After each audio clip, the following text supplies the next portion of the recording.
Chapter 1. Visitors to Longbourn. June 1806. For much of the last decade and a half, Thomas Bennet had found enjoyment in laughing at his increasingly ridiculous wife and his silly daughters. The eldest two, Jane and Lizzie, had flourished under the influence of their grandmother, his mother, but the youngest three had not been old enough to benefit from her wisdom and example before she died. He regretted it, but he was powerless to do anything to change the situation. After all, they were all daughters, and despite Lizzie's quickness and love of learning, he had little to do with their upbringing. Had there been a son, he would have paid more attention to them all, but when the last babe came, another girl, he had turned to his books for comfort. He listened to the noise descending the stairs.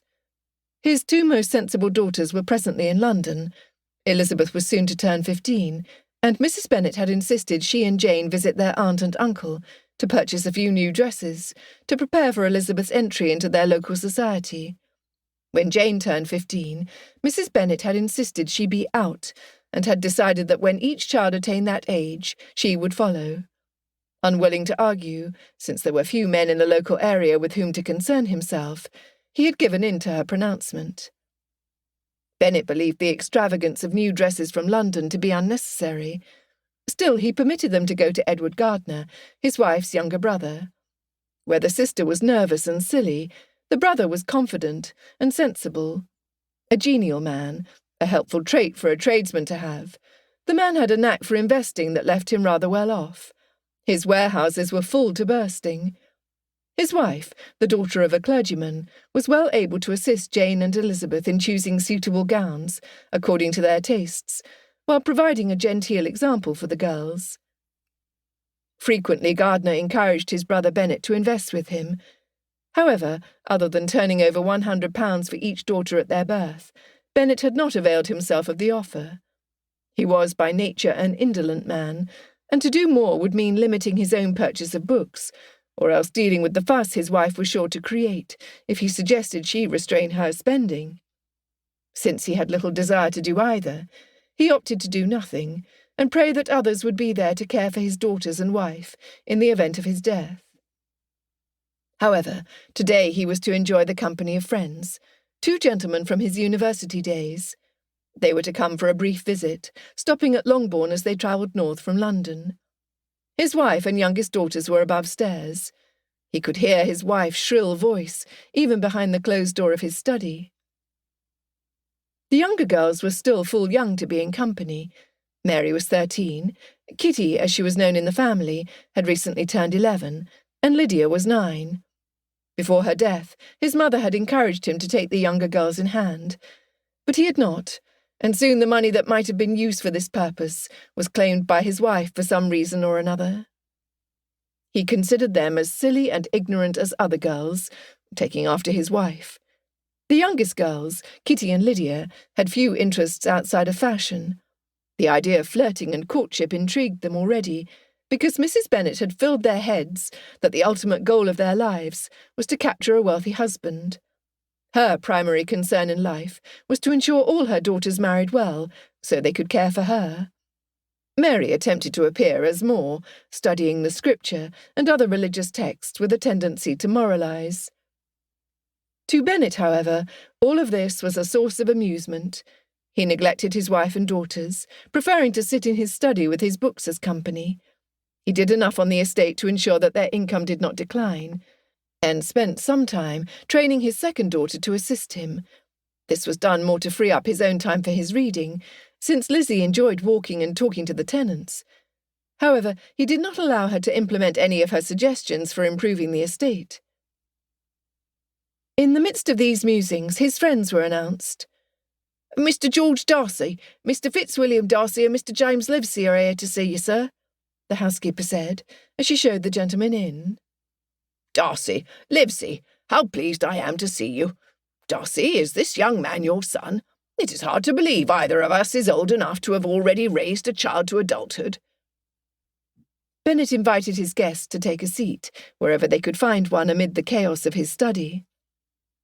For the next several minutes, the three old-school chums caught up, while the younger Darcy sat quietly, observing and listening. Although they exchanged letters with some regularity, Darcy and Livesey far more often than Bennet, there was still much to discuss: their estates, their children, and the politics of the day. As the conversation wound on, George Darcy glanced around, laughing inwardly at the stacks of books strewn about his library. "It seems little has changed, Bennet. You still fill every available surface with your books. Now that Fitzwilliam is grown, he will begin to assume some of the responsibility for the estate. That will give me more time for reading. But you, Bennet, you have daughters, no son, so how do you find the time to read all these?" Bennet chuckled at his friend. "I may not have a son, but my Lizzie is quite adept at visiting the tenants and learning their concerns. While she may not be able to do all your son does, she is of much assistance to me." "I thought your oldest daughter was Jane," Livesey said, confusion evident on his brow. "Jane is the eldest at 17. She and Lizzie are in London to purchase new dresses, with my sister by marriage. Lizzie will soon celebrate her 15th birthday, and my wife has decreed that all the girls will be out at that age. She is eager for them to capture gentlemen to marry." He laughed, and did not notice the frowns that crossed the faces of all three of his guests. "Surely, Bennet, you are not encouraging this behaviour in your wife?" Darcy cried. "Do you recall how you felt when you were captured against your will? You married a woman who is not a gentlewoman, and I knew your mother well enough to know she would have attempted to guide and teach her. And you, Bennet, you were too intelligent to allow such frivolous behaviour in your wife, even one who might have been unwanted." Bennet scowled at the evident disapproval from his friend. "It is the business of women to train daughters. The eldest two, Jane and Lizzie, had the benefit of my mother's instruction prior to her death, and have spent time in London with my brother and his wife. You know the Gardners, do you not, George? Madeline once lived in Lambton. Her father had the living there." Darcy nodded. "I do know Gardner, and have invested some funds with him. He told me he has tried to convince you to do as well, but you refuse. Bennet, I know your estate is entailed along the male line, so what are you doing to prepare for your daughters' futures? It may be none of my business, but I know you, my friend, and you were always one to bury your head in the sand instead of facing what was coming." Scowling again, Bennet went on the defensive. "My grandfather put an entail on this estate, and the woman who trapped me into marriage has borne 5 daughters. 5! None of whom can inherit due to that blasted entail. What am I supposed to do? The cousin who will inherit is a fool." "Ensure they are well provided for and properly trained, so they might make decent matches," Livesey answered, his voice demonstrating their lack of empathy for his friend in this situation. He and Darcy had discussed what they expected to find when they arrived, and to his disappointment, it was worse than they had expected. "Do what any loving father would do for their daughters, regardless of how many he has or the status of his estate, or even of his feelings towards his wife. None of those reasons should have a bearing on your duty to your family." Bennet scoffed. "You each have a son to ensure your legacy continues. I do not. As I said, a fool will inherit in my stead, and from what I know of my cousin, he will run the estate into the ground." George Darcy stepped forward, his voice sharp and unyielding. "And we each have daughters to raise without their mothers. Do not act as though you were the only one who has endured loss or difficulties. I lost my Anne 5 years ago, and every day I wrestle with how to best raise Georgiana, who is near the age of your youngest daughter. I've done everything possible to ensure her support, supplying her with a nurse and governess, yet I still worry about whether it is enough. Livesey here," he gestured towards him, "lost his wife more than a decade ago, and has since raised his 2 sons and 3 daughters on his own. You are not alone in your suffering." Darcy's tone grew harsher as he continued, his gaze fixed intently on Bennet. "Tell me, do you ever leave your study? This daughter who aids you, you said she is 14. How much of her childhood have you sacrificed because you refuse to face the world beyond these walls?" He reproached his friend, in a deliberate attempt to jolt his friend out of his obvious despondency. "She's nearly 15, Bennet defended himself. refusing to meet his friend's eyes. Darcy's eyes narrowed, his voice cutting like frost. She aids you with your estate. Pray, tell me, Bennet, how does a 14-year-old girl manage to assist with the responsibilities of an estate such as yours? What tasks have you placed upon her young shoulders? Is she, practically still a child, left to handle all that you cannot be bothered to do yourself? Even Fitzwilliam here has had my support as he learnt, and he is a university graduate and a man. In addition, unlike you, we have competent stewards to assist us with our duties. Darcy leant forward, his words laced with both incredulity and disdain. When your father was alive, you boasted that this estate brought in 3,000 a year.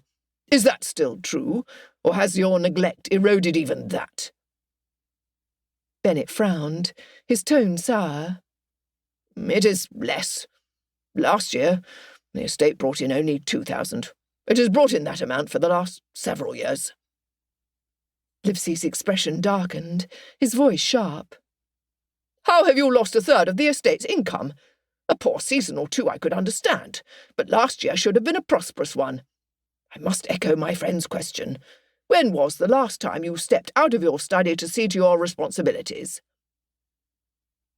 Bennet leant back in his chair, the weight of the conversation pressing down on him. Not as often as I should, he admitted grudgingly. Lizzie manages most of the visits to the tenants now, and tells me what they say. Who accompanies her if you do not go and there is not a steward? Mr. Darcy asked pointedly.